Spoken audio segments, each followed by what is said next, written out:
Hello, today is day 4 in Unit 3, Perceptions and Persepolis. As you can tell, I'm not here today. So we're just going to take a moment to run through the digital agenda and the PowerPoint. I recommend you keep the PowerPoint and the digital agenda open on 2 different tabs today. So the first thing you're going to do today is complete the Do Now, which should only take you 10 minutes. You'll be responsible for timing yourself today. So you can see there's a timer linked on the digital agenda, or you can use the timer in the PowerPoint. Your do now is to reflect on your interim CAS performance. So you're going to complete the Google form, and this should take you about 10 minutes. Make sure you pause the video now so you can complete the do now and keep a timer open for yourself. The next thing you're going to do today is we're going to talk about author's point of view and why it's important. During this time, you're going to complete an exercise on your handout, and then we're going to read the introduction to the interview you'll be reading for Collaborative Station today. All right, so our objective for today is I will be able to analyze how point of view affects the presentation of ideas in a text. You do not have to write the objective down today, just keep in mind that we'll be analyzing point of view. So right now we're going to talk a little bit about the different points of view, which is the perspective from which a text is written. You'll need to be taking notes on this section of your handout underneath whole class. So, nonfiction point of view is how an author presents the way they think or what they believe about a certain topic. You should write this down by filling in the blanks under whole class on your handout. Pause the recording if you need time to write down your notes. When we talk about point of view in fiction, it's how a character or characters in a novel see or interpret the world around them. Make sure you pause the recording now to write down your notes on your handout under whole class. So there are 3 ways that authors can express point of view. You'll need to take notes on your handout under whole class, so make sure you pause the recording if you need to. So there's the first person, which means that the story is told from the viewpoint of one character, and they use pronouns like I, we, and me as they write. There's second person, which is when the narrator addresses you directly, like you and yours. You usually see this in things like directions and instructions. And then there's third person point of view, which is when the narrator is not part of the story. When we think about third person point of view, there's 3 separate categories. The first one is limited, which focus on the thoughts and feelings of one character, and then omniscient, which is when the narrator knows the thoughts and feelings of all characters. The last one is third-person objective, which is when the narrator reports only facts and events as a neutral observer. Make sure you pause the recording now if you need time to write down notes for this section under whole class. Now, on your handout, I want you to highlight the point of view that you think that articles and other informational texts are usually told from. I'm going to count down from 10 as you do this. 10, 9, 8, 7, 6, 5, 4, 3, 2, 1, 0. So it's actually third person objective. Most nonfiction texts, like articles and informational texts, are written from the third-person objective point of view, but fiction can actually use any of the 3 different kinds of viewpoints: first person, second person, or third person, although third person limited and third person omniscient are the most common. So now we're going to talk a little bit about questions that you can ask yourself when you're analyzing point of view. Make sure you're taking notes on the section of your handout that says what questions can you ask yourself when analyzing point of view. So in nonfiction, you can think about how the author presents the way they think or what they believe about a certain topic. This is closely tied to the author's purpose. So you can ask yourself, what can I infer about the author's beliefs and thoughts based on what the text says. You can also ask yourself, does the author directly state any beliefs or thoughts in the text? For fiction, you can think about how the character or characters see or interpret the world around them. This is closely tied with theme. You can ask yourself, how does the character's identity affect the way they think or act? Or you can ask yourself, if the story was told from a point of view of a different character, how would it change? Make sure you pause the audio recording now if you need to finish taking notes about what questions you can ask yourself to analyze point of view.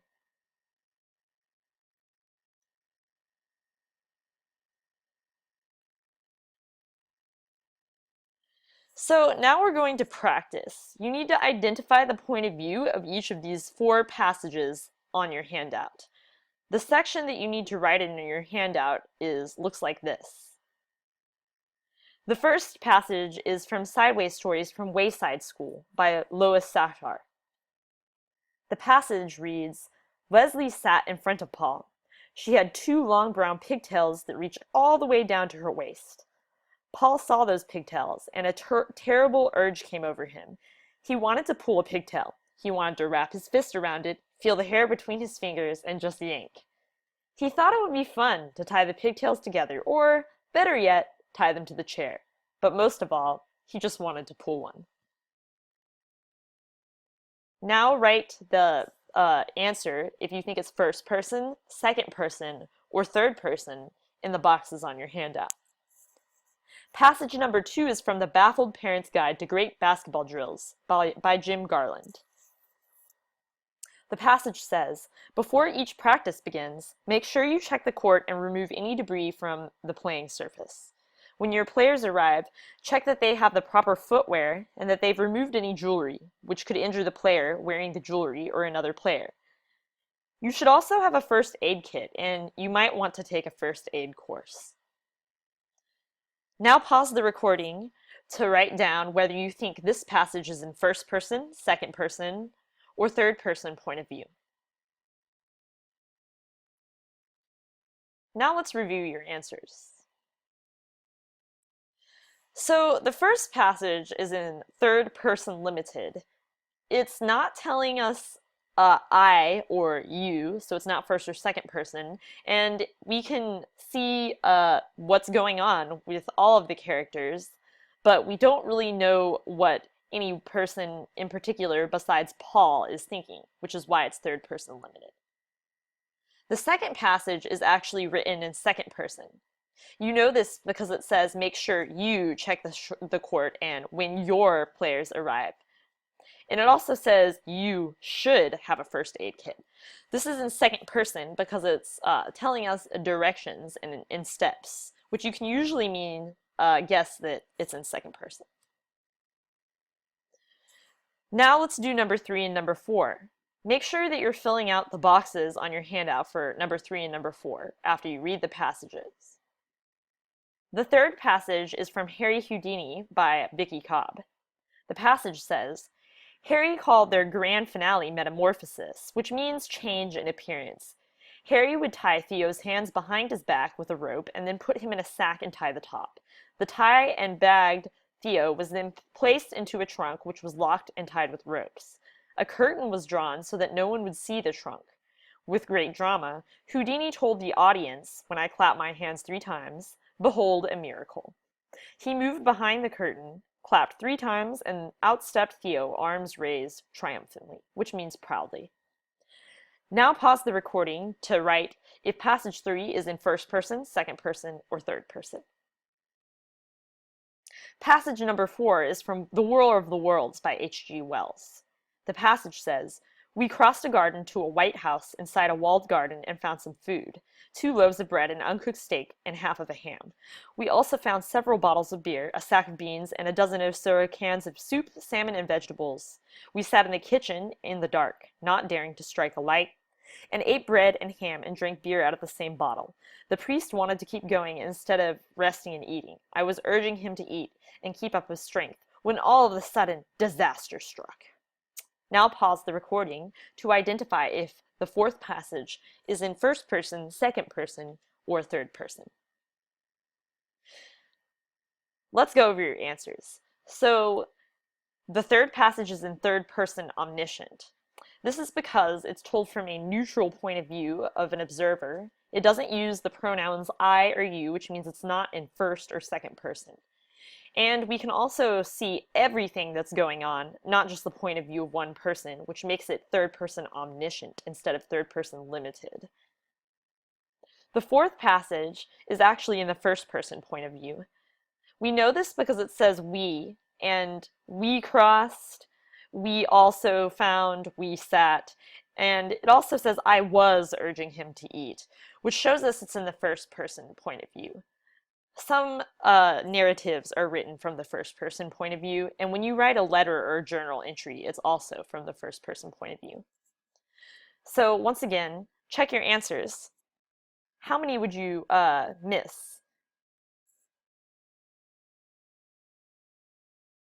So now we're going to read the introduction to the article that you'll be reading during Collaborative Station today. It's actually an interview with Marjane Satrapi, who is the author of our graphic novel Persepolis. The passage reads, in March, the critically acclaimed graphic novel Persepolis made headlines in Chicago, but not for the reasons you might think.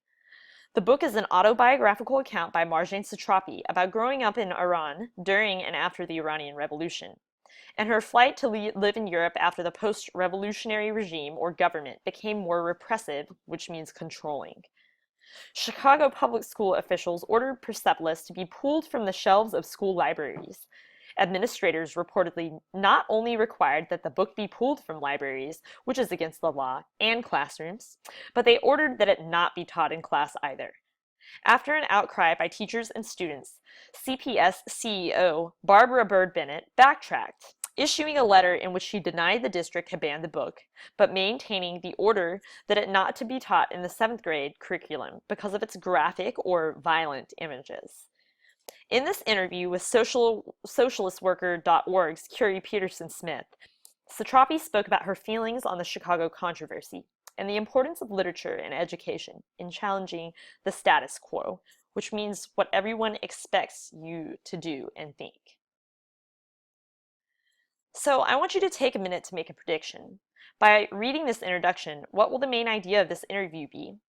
Choose one sentence that supports your claim, and I want you to write it on a post-it note and attach it to your handout. I'm going to give you about 30 seconds to do this.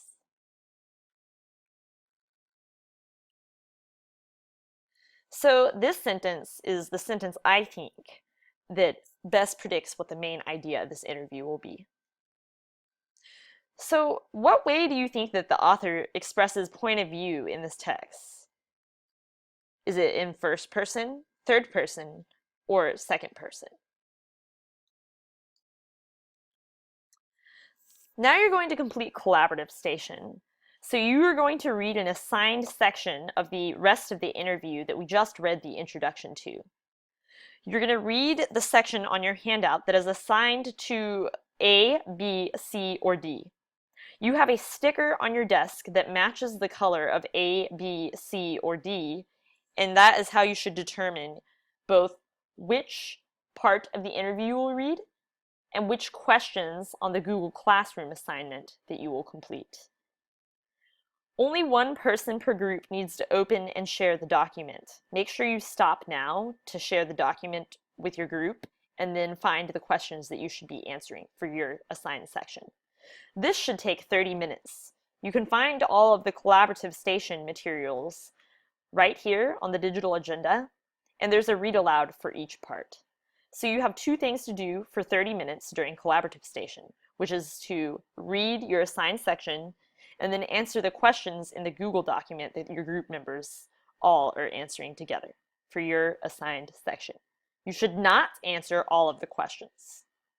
Pause the recording now to complete Collaborative Station.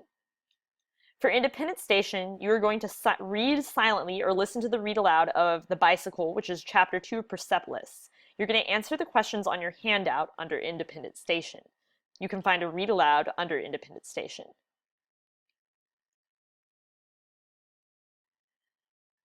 the last thing that you're going to do today is complete the